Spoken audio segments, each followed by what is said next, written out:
Ini adalah alternatif dari taman salib yang lebih kecil,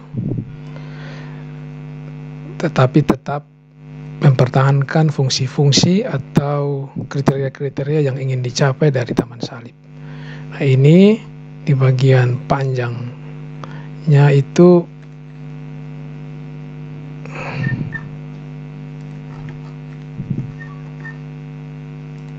kurang lebih 7,13,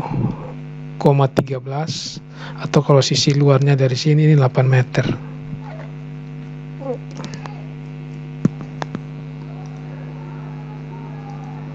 Ya, itu dengan 8 meter termasuk dengan lebihnya. Nah, kemudian ke arah depannya itu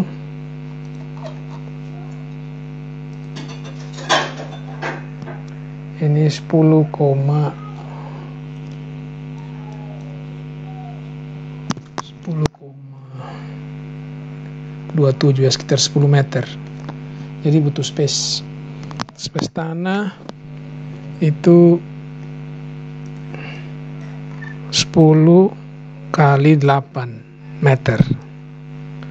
Nah, kemudian ini pintu salibnya ini disarankan di depan karena ini penekanannya di penebusan dari Yesusnya.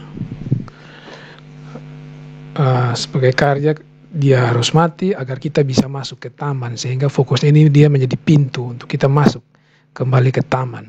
Kalau misalkan di Perjanjian Lama itu Taman Eden.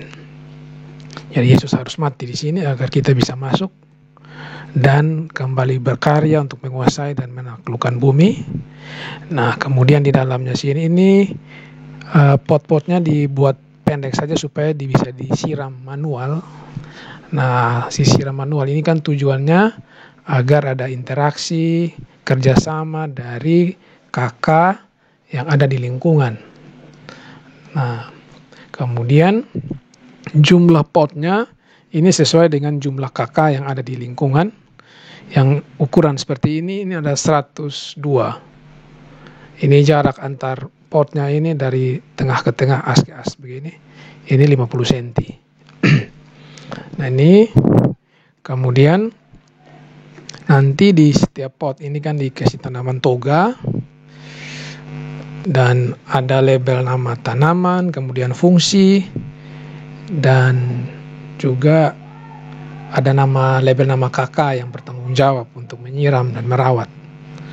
Nah, kalau fungsi ini kan berkaitan dengan yang tema kesehatan, ini menjadi solusi juga untuk masalah-masalah kesehatan yang ada. Jadi untuk taman yang lain yang bukan temanya kesehatan, mungkin tidak wajib untuk diberikan fungsi dari tanaman. Nah, kemudian jenis tanamannya tuh tidak satu tetapi bermacam-macam. Nah, itu supaya kita membuat pencegahan terhadap serangan hama, karena kalau satu jenis itu hamanya mudah menyerang, tapi kalau dengan berbagai macam jenis itu akan mencegah penyerangan hama, karena hama akan terganggu dengan tanaman yang lain ketika dia mau datang untuk menyerang tanaman yang disukainya. Nah, kemudian ini dikasih lindungan paranet biar aman terhadap gangguan dari luar. Kemudian